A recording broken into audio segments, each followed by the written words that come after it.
Hey guys, we are finally back on the Ninja Gaiden series with Ninja Gaiden 2 Black on the PC. Ninja Gaiden 2 Black is different from the Sigma releases as it is intended to be a full-on remake of the original Ninja Gaiden 2. The announcement of this game came along with the announcement of the newest installment in the series, Ninja Gaiden 4, and also a platform by the name of Ninja Gaiden Ragebound. So in essence, 2025 was the return of Ninja Gaiden to the limelight after years of no releases or any buzz around the franchise. So to kick things off, they decided to release a remake of one of the most acclaimed titles in the franchise, Ninja Gaiden 2. To hype this title up even more, they used the word black, which in the context of this franchise is saying that the game should be the definitive version of that particular game. With that said, one should expect this to be the ultimate package of everything that came before when it comes to Ninja Gaiden 2. I am a first-time player of Ninja Gaiden 2, and I decided to choose to play Black for my experience as it was the new version that was coming out. Despite this, I would be remiss to not mention the differences between versions of the games. One of the first things a returning player will notice is the major reduction of enemy spawns in Black as opposed to the OG. However, despite this reduction, it is still more than Sigma's level of reduced enemy spawns. Due to these reductions, these particular versions make the enemies more tanky as a potential offset, but in my opinion, all that really does is make Ryu feel a bit less powerful and his moveset less kinetic to take control of. This is a major issue in the fact that it genuinely makes certain areas feel less packed due to the reduction of said enemies. Now, there have been patches to add more enemy bombardment in this game, but it's still not even close to the same levels even on Master Ninja mode. Another thing you could notice that is actually a positive for Black is that it brings back the gore from the OG. The censorship of gore was a hated change for fans when Sigma came out because it made the experience feel less visceral and more cartoonish, so reversion was greatly appreciated. When it comes to weapons, there's the loss of some projectile weapons such as the windmill shuriken and the incendiary shuriken. The game also lacks projectiles, ultimate techniques, UTs for short, so it ends up making projectile weapons feel like complete ass. There's also the fact that Black removed some of the costumes added in from Sigma and the OG as well. They even removed survival mode from the game, which is a questionable decision as many fans take ire with the loss of it. Surely it can't be that difficult to re-implement a mode as simple as that back into the game. They also went ahead and removed some puzzles from the game and even take some bosses out and added a new one. Although from various feedbacks and research, it seems that the removal of some bosses is not what makes people go up in arms. So with all that said, just by looking at the version differences alone, can I honestly say this is an all-encompassing definitive version of Ninja Gaiden 2? No. Clearly there is some missing content here and also design philosophy changes within this title that makes it more of an in-between of Ninja Gaiden 2 and Sigma, which according to most is not what people were looking for. There's a non-too-minor outcry about the loss of some of this content, and there are even modding efforts being made to try and kind of recover what was lost. It begs the question, why did this happen?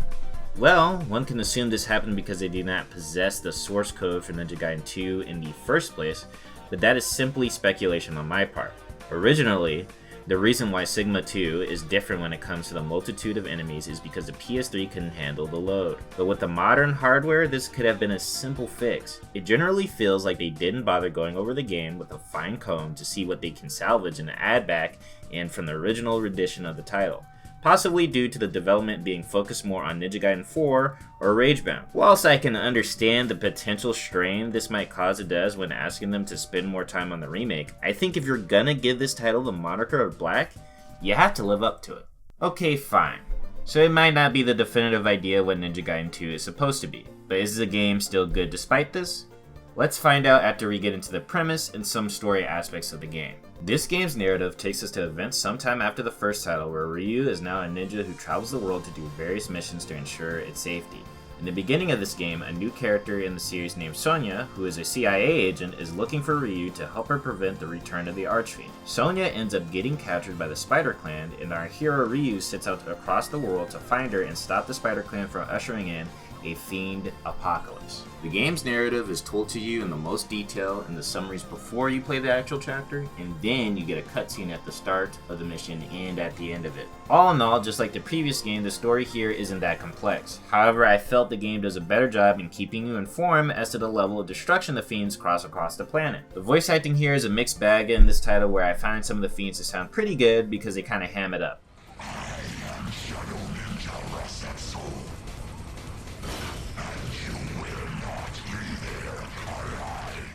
Although the human characters seem a bit awkward with some of the delivery and somewhat lifeless at times. What was that? Something's out there. Everything regarding the voices to me felt pretty serviceable, and it's not like Ninja Gaiden is particularly trying to win any awards here in the voice acting department. In terms of the presenting the story to you, I believe it is done much better here than in Ninja Gaiden 1, although you shouldn't really expect Citizen Kane here in terms of storytelling. One thing I like is that there are multiple scenes of the greater fiends taking over areas and raising hell with their forces, highlighting the need for Ryu to destroy them. This leads to the game's narrative scope feeling much bigger than a previous game, even though the stakes are more or less the same, as the result would simply be a fiend apocalypse in either title. Throughout the game's narrative, Ryu travels to various different locations all over the world to face the various fiendish forces. Unlike the first modern Ninja Gaiden game, where it focuses on the central location of the Vigor Empire, Ryu's mission makes him a globetrotter of sorts. This sort of thing highlights how huge the conflict is in this title, with the world falling apart due to the demon shenanigans, and also a callback to the NES Gaiden and the fact that the ninja happens to be all across the world in that game. Due to this fact, the level design in this game in particular has more unique locales to the first Ninja Gaiden game. However, what upside is gained in terms of more varied environments, it is lost in the connectivity of the first game's levels, in my opinion. Most of the time, you stay within a country for about 2 to 3 chapters at max, which is fine on its own, but there is no interconnectivity to these levels like the original, since it is a different locale.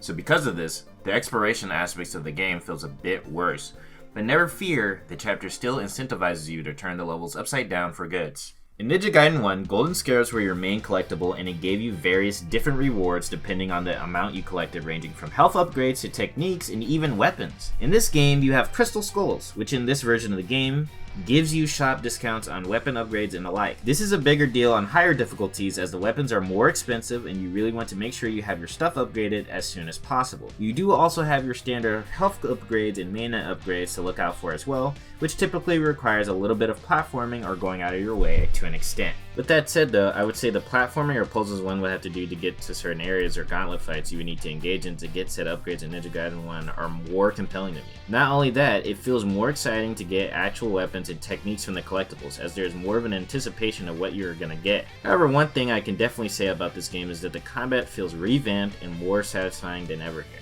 Ninja Gaiden 2, just like its predecessor, is an action game with a focus on speed, hyper-aggressive enemies, weapon choice, and attack strings. The game is even faster than the first Ninja Gaiden, and you can feel the powered-up moveset of Ryu immediately with additional attack strings that Ryu has in this game with his weapons. You immediately have Flying Swallow right off the bat, which is wonderful as well, and most weapons in this game you get to use Izuna Drop, which is nice since certain weapons in the first title didn't allow for that. The game also allows you to shuriken cancel with more weapons this time around, unlike the first title, which is an incredibly needed change because it automatically makes more weapons viable. As stated in the previous Ninja Gaiden video, shuriken canceling allows the cancellation of animations of attacks and techniques that allows you to extend combos or to make yourself safe on landing things such as Flying Swallow and or help you reposition yourself from the air. This technique is especially necessary when you are playing on the harder difficulties of the game, due to the player wanting to minimize the amount of time you stay in one place, otherwise you may receive massive attacks to punish this in action. Never fear though, the game has a new health system which allows you to recover black health after finishing up in an encounter, making your healing habits more about increasing the red health, which is permanent damage you take from your foes. In higher difficulties, enemies will do more red health, which makes the recovery naturally lower. This is different from the last game because it wouldn't heal you after encounters in any way, so this can potentially make the game easier in theory. But because of the upgraded nature of the enemies, that is not really the case. All this particularly does is help you more when it comes to preserving your health items a bit more in between fights. They made fighting regular enemies even more fun than the last game due to the de-limbing mechanic in this title. When you hit enemies with certain moves or enough times, you have a potential to cut off an arm or a leg, de-limbing the enemy. Now naturally you would think that would make the enemy less dangerous, but in this game it actively makes the enemy make risky lunges towards the player character to grab hold of them and suicide bomb themselves, doing massive damage or in higher difficulties even killing you. Despite the negatives that seem to be here in this situation, the de-limbing mechanic mostly serves the player as it allows you to do an obliteration technique which allows you to instantly kill any enemy who you previously crippled, giving a cool execution animation whilst you do so. This makes the combat so much more visceral in this title when you get used to de-limbing multiple enemies and chain obliteration techniques, slaughtering your foes with ruthless efficiency. This game in general feels much like the first, but in turbo mode. Enemy groups tend to be bigger, enemies have more aggression, and the combat as a result just feels more hectic. The level design of the game reflects more of this combat-oriented title by having even more sections where you need to kill enemies to clear a path or more arena-like areas. Not to say these aspects didn't exist within the first title, but this game simply turns the dial up more in the hack and slash persuasion rather than the exploration. I mean, to put it even more simply, your progression in this game is entirely made up of just combat, while sometimes in the first, puzzles and backtracking would lead to the progression. Another thing I alluded to earlier in this video is that weapons feel supercharged as well. The game gives all the weapons you get at least 3 weapon upgrades, loads of attack strings, and powerful UTs that make them all feel more situationally useful. I find myself using the Lunar Staff more in this game because it didn't feel like it got outscaled massively by the Dragon Sword or Flail this time. The way you can use it to have long range crowd control and its 360-degree ultimate technique makes it really stick out to me. I was also a big fan of the Vigorian Flail last game, and they simply just buffed it here with the aforementioned ability to shuriken cancel it, and also the improved attack strings available to it now. Now in the first game, I would say the Azuna drop is simply the best attack string in the game due to it being the ultimate fodder killer and also giving massive info frames. This move, once it was unlocked, essentially carried me through the game, and when all else fails in an encounter, I would just use it. The only issue with it is that you couldn't really use it on bosses. Has anything changed about this godly move in Ninja Gaiden 2? No. Well, in general, the way you would use it, it is the exact same, but now since it's spread to most weapons, I would argue you would feel tempted to use it even more. It's a very high reward and low risk on most difficulties until Master Ninja, wherein if you use it at the wrong time, you could be potentially punished. However, due to the amount of health enemies have in Master Ninja, it still feels like your best option to get the damage you need while being relatively safe. But now you are essentially waiting a bit more for the right opportunity to get this move off. All in all, the weapons just felt like they underwent a major upgrade due to their expanded move list. Thankfully, you have tag mission mode to have a bit of a way to practice these upgraded weapons for the campaign. Now this title does remove survival mode, but tag mission mode is still available in the game, so let's go over. The tag mission mode is where you can team up with one of the other playable characters in the game, Rachel, Momiji, Ayane, and Ryu himself, in order to beat challenges in previous stage environments you've already been to. This mode is primarily there for you to use different characters a bit more in my opinion, and have the ability to swap between the 2 characters in the mission, which is a different experience to what you are used to in the main game. If you or your AI teammate goes down in the mission mode, you can revive them.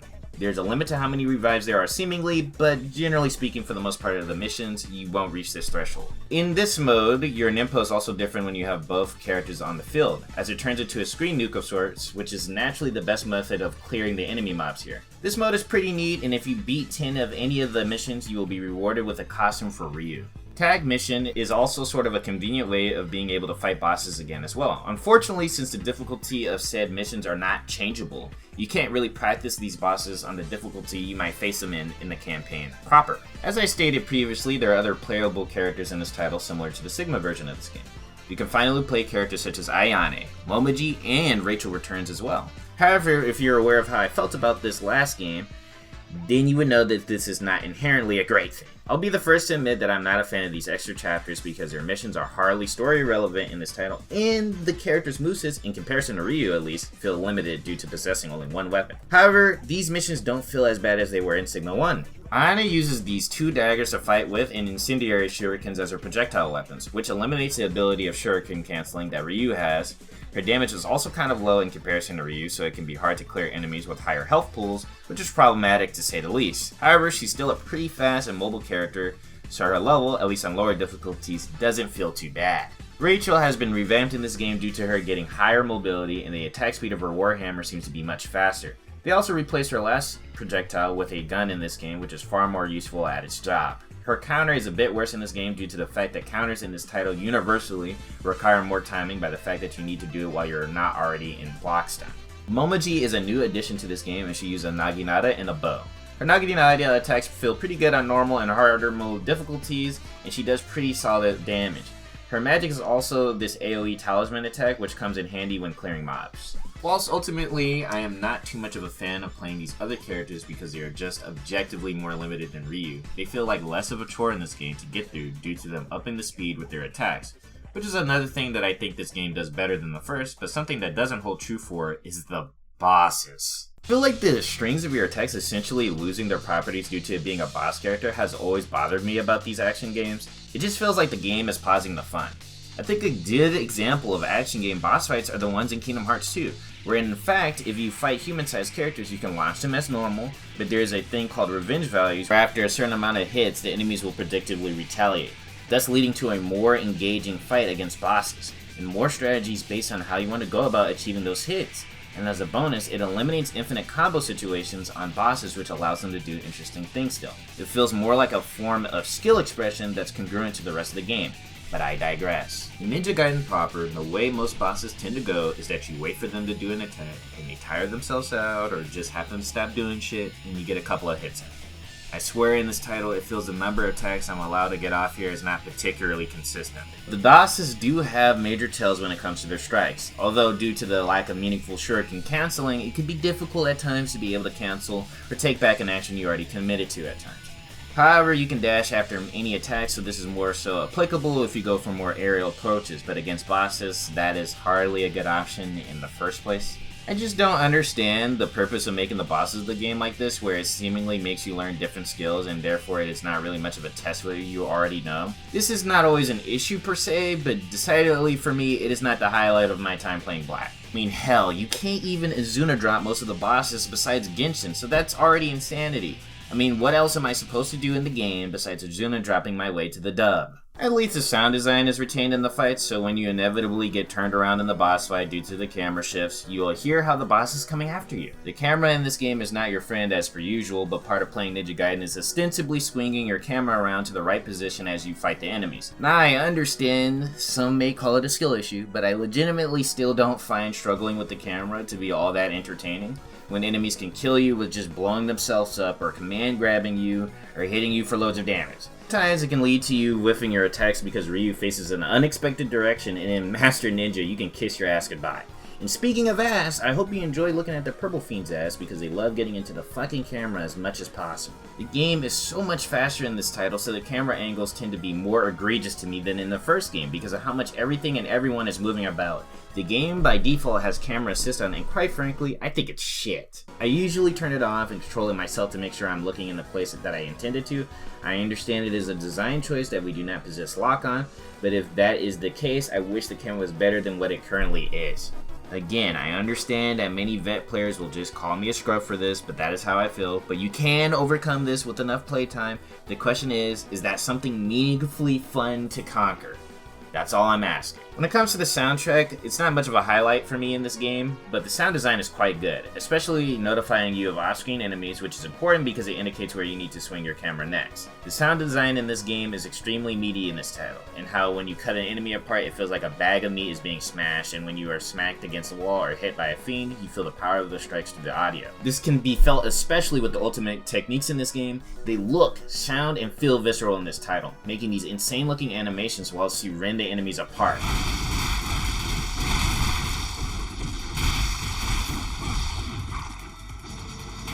Graphics in this game look pretty good as the game has been remade in Unreal Engine 5. Now with that comes some issues of certain things in this game looking a bit more bland in terms of color palette at times in return. I do think the realism here does add to the gore and dismemberment in a lot of areas, and it is greatly appreciated over the bloody mess of the Sigma 2 version. However, I do think the devs should focus on using more interesting lighting in their games so the levels feel a bit more unique in presentation from other games. Not to mention, as I said before with the reduction of enemies, some areas legit just look more spacious than previously intended. If you took a look at the first level in specific, the city lights are on in the original, giving the game a more yellow hue and kind of a warmer color palette. Where in Black 2, with the missing lights, the level has a more of a colder look, which makes the level darker and a bit more sterile looking to me. Speaking of sterile, I find the UI in this game to be a step down from the original. This game's UI feels more precise and clean looking, but decidedly less stylized than the OG's blood red aesthetic it had going on, which takes away from the edge of it. These things might seem minute, but when factoring in aesthetics, these minute details add up to making the game present itself in a different way from the original that may feel a bit more foreign to longtime players. Otherwise, the game looks really good and the performance is consistent at 60 FPS, at least on my PC. The game has plenty of graphic options to customize, but beware as it is Unreal 5, so it might have the potential of running poorly on lower-end PCs. With all that said, I can easily say that Ninja Gaiden 2 Black is definitely worth picking up if you are a newcomer to the series. It is easily accessible on Steam, Xbox, and PS5. I do think if you are a returning player and have played the original, I would recommend sticking to that copy unless you would want to play a better version of Sigma if you happen to enjoy that. Regardless, you'll still be playing an action game that, for my personal taste, played better than most on the market and also offers a unique take on hack and slash combat with brutal difficulty that hardcore gamers will appreciate. Hey guys, it's been a while, but I came back and will be dropping more content this year. Ninja Gaiden 3 Razor's Edge and Ninja Gaiden 4 will be reviewed and a whole lot more, so I hope you guys are excited about it. And if you like the video, please consider subscribing, click the bell for notifications, and also hit the hype button if you're on mobile. Thanks for watching, and I'll see you guys in the next video.